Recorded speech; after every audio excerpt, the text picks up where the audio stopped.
Are you proud to be Hispanic? Hispanics in Florida now have the first Hispanic car license plate in the United States. Be a proud Hispanic. Put the Hispanic plate on your car. I want to be a doctor. I want to be a scientist. I want to be an engineer. I want to be a police officer. I want to be a professional dancer. By getting the Hispanic plate for your car, you will support scholarships and community programs. Call now or visit HispanicAchievers.org.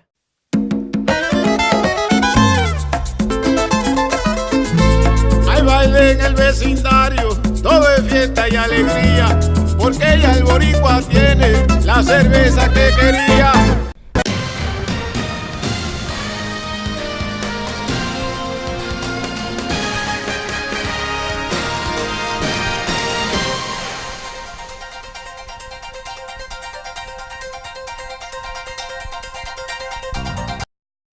Hi, I'm Danny Ramos, and welcome to this week's edition of Hispanic Speak Out TV, brought to you every week on Bright House Cable. We've been on the air for 15 years, bringing you conversation and news about the Hispanic community and what their thoughts are on the political situation in general. I'm here with Greg Perkins, who's the host for EDU TV, Bill Garlington, who's an author, excuse me, and Jose Miranda, who is the host of Hispanic Speak Out. Okay, guys, what do we hit tonight? Did you see last week's the debate? Clown show? The clown show? where finally Rubio and Cruz finally decided to get in the game. And the question is whether it's too late. Because even with that, all the political pundits on television, when the big networks are saying it's too late, too little, too late.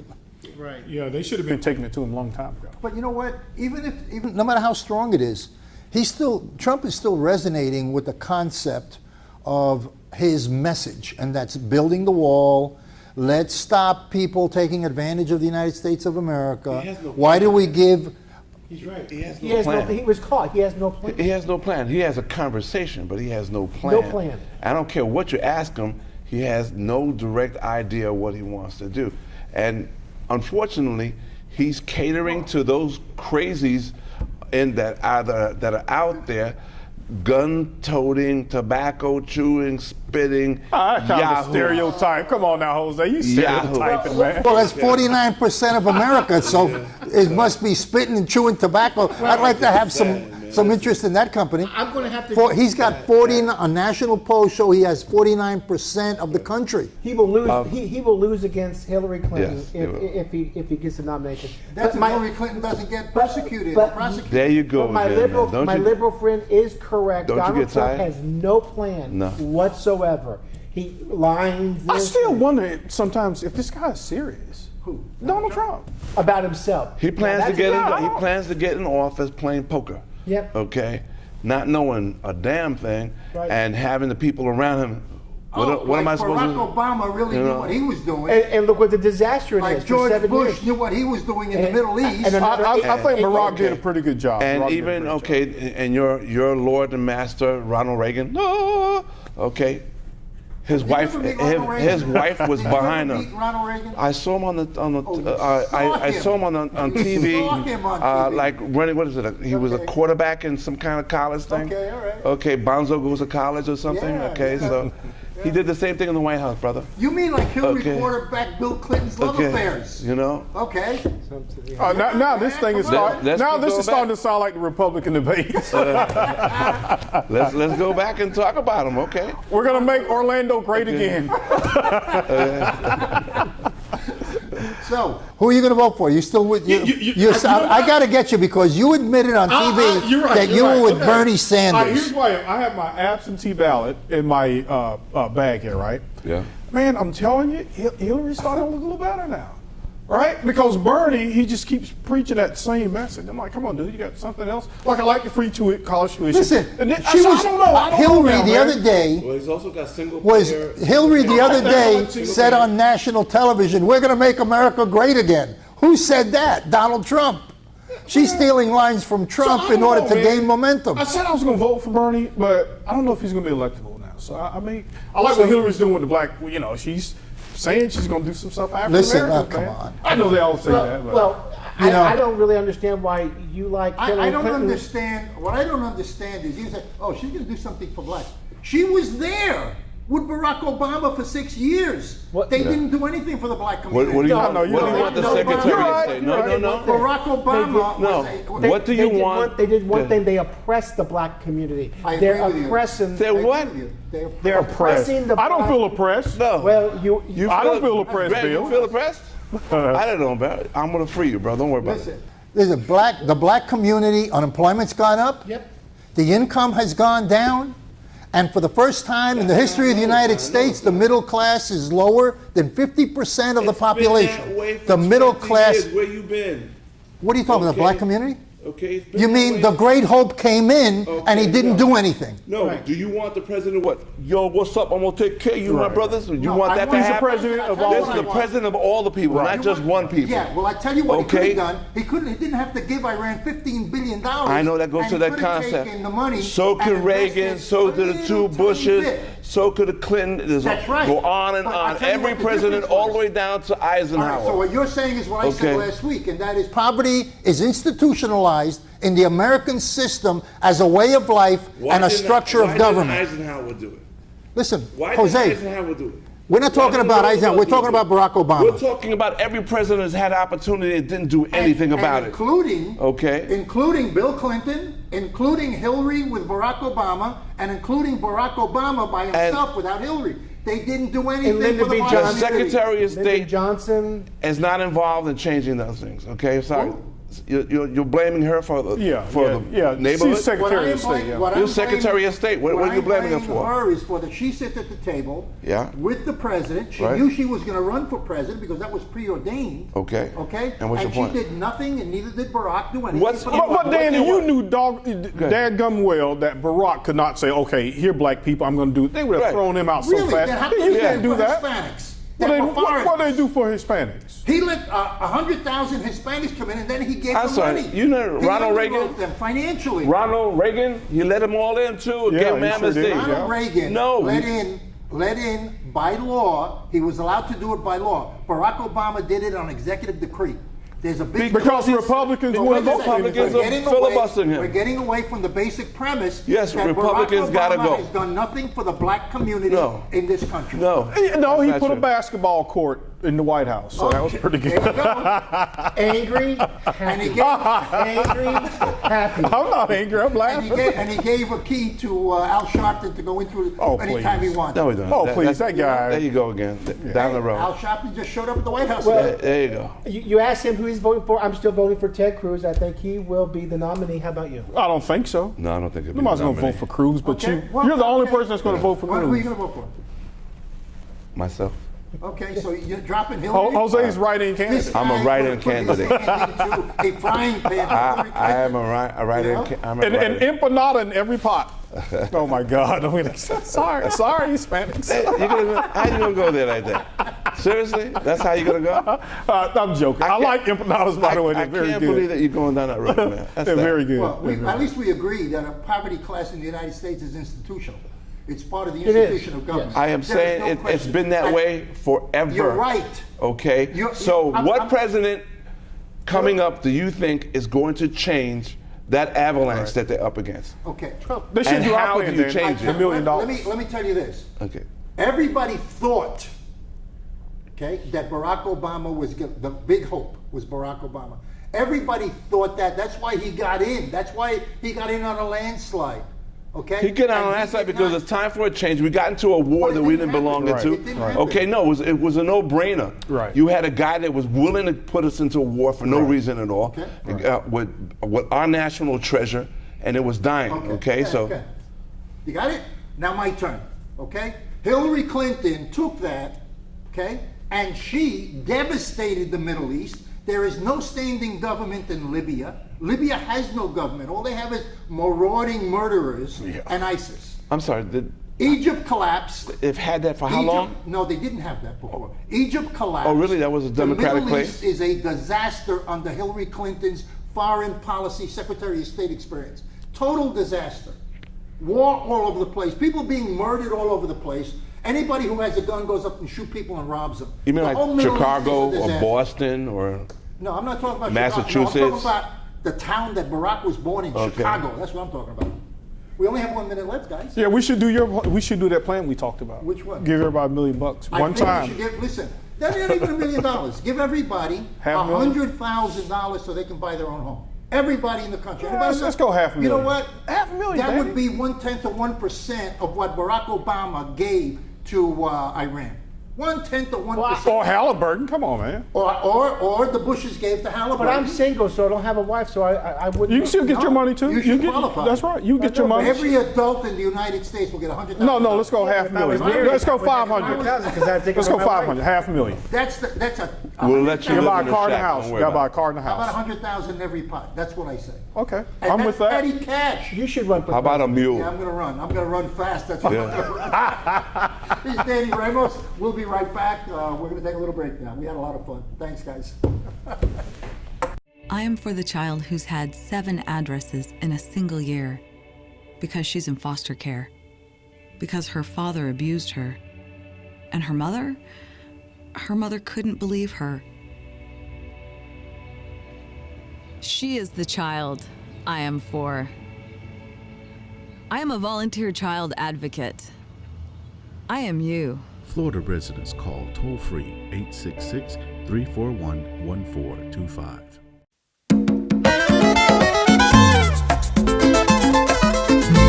Hay baile en el vecindario, todo es fiesta y alegría, porque ya el boricua tiene la cerveza que quería. Hi, I'm Jose Miranda. This is Hispanic Speak Out TV, brought to you each week on Bright House Channel 49, starting at 9:30. Of course, we have 2 additional shows, which is Latina Role Models, which is after us, and EDU TV with Greg Perkins, which precedes us. We talk politics here, of course, and we talk about culture. We talk about what's going on in the community and the things that really involve us. I'm being joined tonight by Jose Alvarez, who is a commissioner, actually, of Kissimmee. How are you, man? I'm doing great. Thank you for the invitation. No, thank you for coming and hanging out, man. Let's get right to it. You are running for mayor of Kissimmee. Yep, running for mayor. This will be my 4th year, so it will be the end of my term. And since the mayor is now term limit out, right. I decided to run for his seat. Okay. I will only serve as 1-term mayor because we only get to serve 2 terms in the city. And so I will serve as a 1-term mayor for 4 years. Most people will say it would take you at least that long to get acclimated to what you have to do. So how do you justify that? Just in and out? It's, you know, in the city of Kissimmee, since we have we don't have a mayor-strong city. As commissioners, we all have the same type of authority, the mayor and the commissioners. And so this is just something that it just adds on a name. It's really what it is. And you just follow the wheel as it's moving, the projects that we're moving forward. Okay. So the mayor is a leadership role. It's the face of the city. Okay. I'm glad you mentioned it because that's my next question. Sorry. Well, that's good. Because we've had other people here pursuing the same kind of goals. And my question is, what does a mayor do? And the mayor is mainly the face of the city. The mayor is the one that runs the meetings. But again, it has the same authority and power as any other commissioner. Actually, his seat is, because we have seats. Mine is seat 1. Okay. The mayor's is seat 5.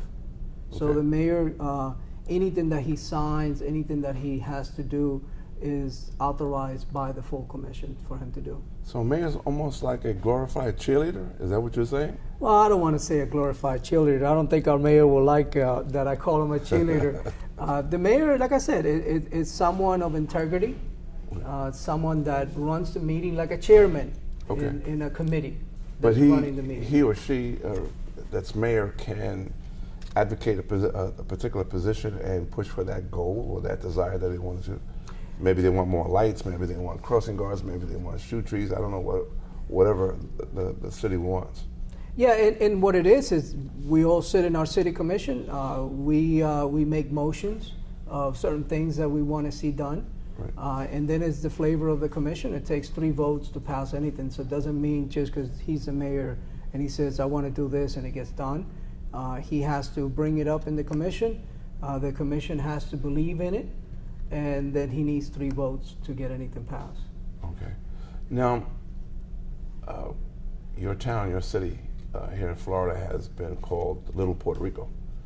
Yeah. So I would surmise that perhaps we have a lot of Puerto Ricans living in the confines of the city.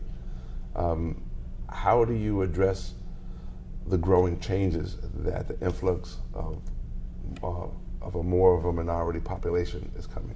Well, you know, Kissimmee has over 65,000 residents. Right. And so our job as elected officials in the city of Kissimmee is to look out for the benefit of the entire community. We know that there's a large majority of our community that is Hispanics. We are a melting pot. We know that there's a lot of Puerto Rican families that have moved to Kissimmee. So our job as commissioners is to make sure that we can attract adequate jobs, that our education system with the county continues to grow, which they do. We make sure that our roads are adequate to take the extra traffic flow that comes in. But one of our #1 goals is attracting new companies that bring higher paying jobs to make sure that all these families can have a good living as they come here to Kissimmee to look for. Well, you know, we were talking a little bit off air about what Orlando has become, what the state has become, not just Orlando, but just what the state has become. More of a servient kind of atmosphere as opposed to job creators. So that I would say rich people come here to spend money and we fix their beds, take care of their kids, feed them drinks. Okay, that's overall tourism, hospitality, state that we've become. So you're in a town that's growing, leaps and bounds. So what do you do to attract jobs? What kind of jobs are you looking to create? Well, we have different plans that we're pushing forward right now. We have as a city, we have an airport that right now we're working with this airport to try to make sure that we can attract companies that can come in the aviation field that bring the higher paying jobs. We've also just finished, last year we requested a study which is called a medical corridor study. This past Friday we did a workshop. The study has been completed, and now we're looking to create that medical corridor to make sure that we get a lot of the doctors, because you know we have 2 hospitals in the city, so there's a road that brings the 2 hospitals together. So there's where we want to do a medical corridor, attracting the hospitals and doctors and specialists to bring their offices there. That right there will also create more jobs. We're moving forward with the 192 corridor, the East 192 corridor, because as you know, because of the Disney era, majority of the construction and rehabilitation has been done on the West Corridor 192. So right now we're starting to work on the East Corridor of the 192. We're already working on it. The county is working on it. We're partnering with them. The county has now the new sensor project that's growing up. It's a partnership with Valencia and UCF. That will be a job creation right there. That will be an education factor. That will be something that will train the people in our community for those higher paying jobs that are coming in. So we're thinking on our feet because we know what we need to do. We need to retrain all our residents to make sure that they're ready for those jobs that we're attracting into the city and our county. How do we reach you? How you campaign, phone numbers, anything like that? I'm easy to be reached. I mean, my phone number is area code 407-361-5542.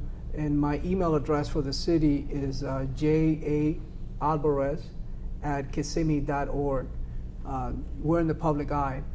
My doors have always been open. One thing that we have in the city is anyone that tries to sit with one of the commissioners has to sign a logbook. I have sat in this past 4 years with more residents and business owners than anyone in that commission, because I've always promised. The only thing that I can do is promise that I will listen. And I've always listened, and I've always tried to find a solution to everyone's problem. So my doors have been open for the entire community. Jose?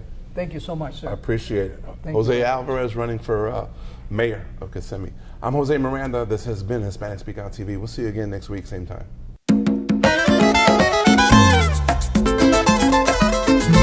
Hay baile en el vecindario, todo es fiesta y alegría, porque ya el boricua tiene la cerveza que quería. Hi, I'm Jose Miranda. This is Hispanic Speak Out TV, brought to you each week on Bright House Channel 49.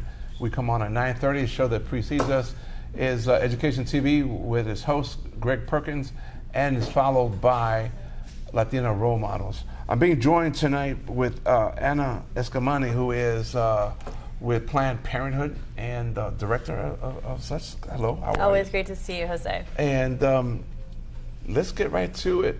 No matter what we do in the voting season, no matter what we're going to do for the next voting season, Planned Parenthood is always going to either bring a smile or a grimace. So what's it going to be so far?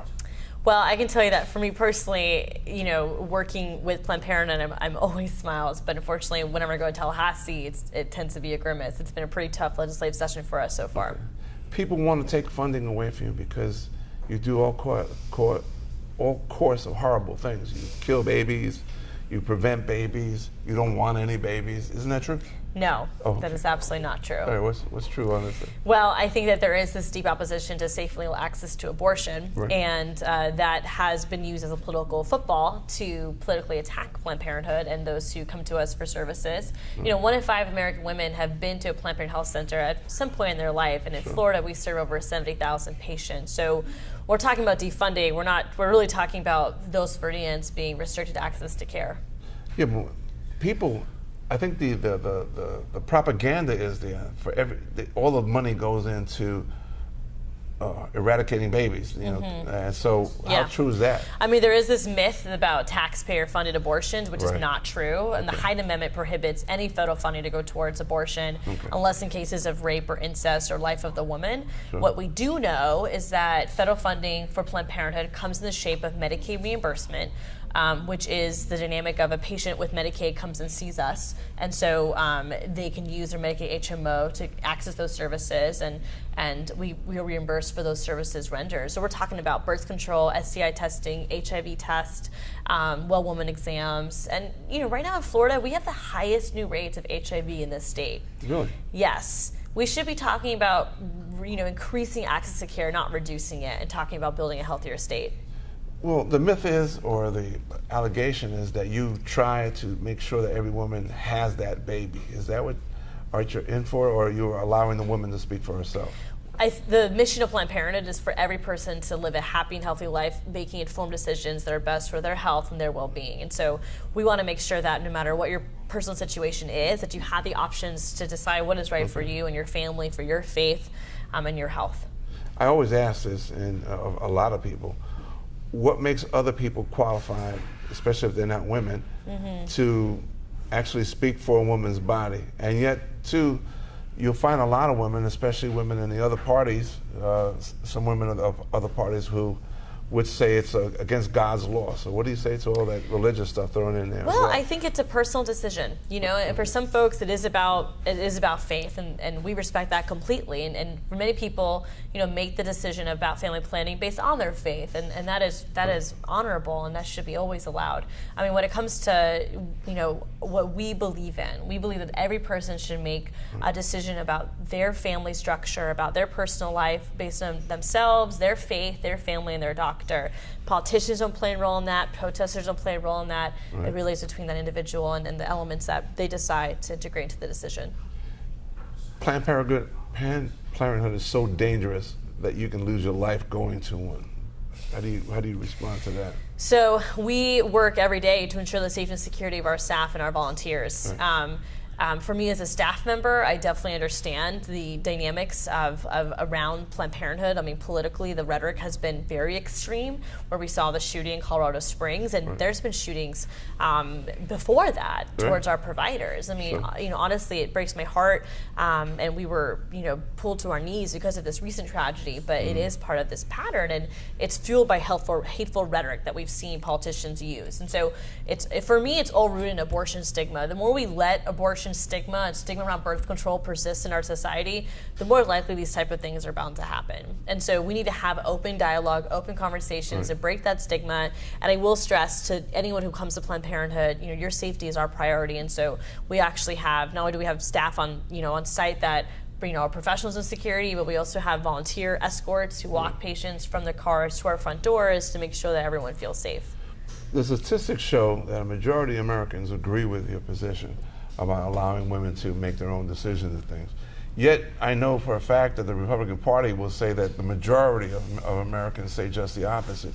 So is there a fact or fiction or someplace people can go to get those facts? I mean, the fact is that 10 national polls showcase strong support of Planned Parenthood. The fact is, majority of Americans wish to have abortion remain safe and legal. Ultimately, again, it's a personal decision piece. And so we want to make sure that every person, no matter what their situation is, knows what their options are. And if it comes to an unintended pregnancy, that includes choosing adoption, raising a child, or ending a pregnancy. But we want to make sure that they're providing information, not an attempt to coerce or intimidate, but one that they can make their own decision based on the elements in their life. Myth or fact, you allow abortions to go late into the trimester before you do anything, or you don't do anything. What is it? Fact or fiction? Absolutely myth. I mean, every state has different laws around abortion and what the gestational age is, and we follow every law in the state of Florida. Okay. Now you coming up, the legislation is going to change. You have Tallahassee here in the state of Florida, but you also have the folks in Washington. Yeah. I know you're playing both sides now, so who's succeeding, who's not? How are you feeling about it? So, I'm in Tallahassee. I've been in Tallahassee about 3 times this legislative session already, bringing teams of volunteers up with us to advocate for reproductive health. And like I mentioned in the start of our interview, it's been pretty intense. I mean, 7 bills have been sponsored to restrict access to safe and legal abortion, with 2 primarily moving forward. And these 2 bills are in the Senate and the House, and they include admitting privileges, which makes it more difficult to provide abortion services, and is a dynamic of trap legislation. It's not medically necessary, and Texas style. We also have defunding Planned Parenthood, and the Florida House has taken the unprecedented measure of literally listing Planned Parenthood as an entity to be defunded. And we've never seen that before, of an organization being listed like this. And so the Florida House budget already includes a provision to defund Planned Parenthood. As this is a Republican-led town, the state of Florida, so I believe it's all the Republicans are in boot to say that? So you would actually be happy to hear that some Republicans have sided away from political lines to stand up against this type of legislation, because ultimately Republicans are looking at this and they realize that these bills are not constitutional. I mean, even if you don't support access to abortion and you oppose that constitutional right, you realize that these battles being fought are not legal. And we've seen them being contested in so many states, and it's wasting taxpayer dollars. And so a lot of Republicans are stepping up and saying, you know what, I don't support access to abortion, but I also don't want to waste people's money and time. But and they've that's been what these tying bills up are the courts doing. for years with this process. For years. So aren't they winning if they close you down, even if it is temporarily? Well, we keep fighting. I mean, and with every attack, our donors step up to support us in our efforts to protect everyone's access to these elements. And so, for example, in Florida, there is litigation around 24-hour mandatory delay from last session, and we also have the recent ACA investigations and the FDLE investigation of Planned Parenthood, which also did not find any wrongdoing. So that all ties down to wasting taxpayer money and time. Is there a point in time when we're actually going to stop this, or? I mean, it's been around just a few years now. So. Well, my hope is that we change the narrative, right? Because we all want less abortions in this country and in this state. Right. The way to do that is through education, is through access to contraception, and if we can find some common ground on those elements, we're going to have a healthier state, and we're going to have not only less abortions, but we're going to have less STIs, less HIV. We're going to have families that are built for those involved, that fit their needs and fit what their future wants to look like. And that's the state that we want to create, and we hope that Republicans and Democrats agree and join us. Okay. We got about a minute left. How do we get in contact with you, your agencies, and that kind of thing? You can always visit myplannedparenthood.org to learn more about us and your 11 local health centers here in our 22 county service area. Okay. And are there hours of normal business Every hours? health center varies, so definitely check out our website and give us a call if you need an appointment for any type of reproductive health care service. We're here for you. Anna, thanks. Always a pleasure. Always welcome back to come and give us an update what's going on. Thank you, Jose. I'm Jose Miranda. This has been Hispanic Speak Out TV. We'll see you again next week, same time.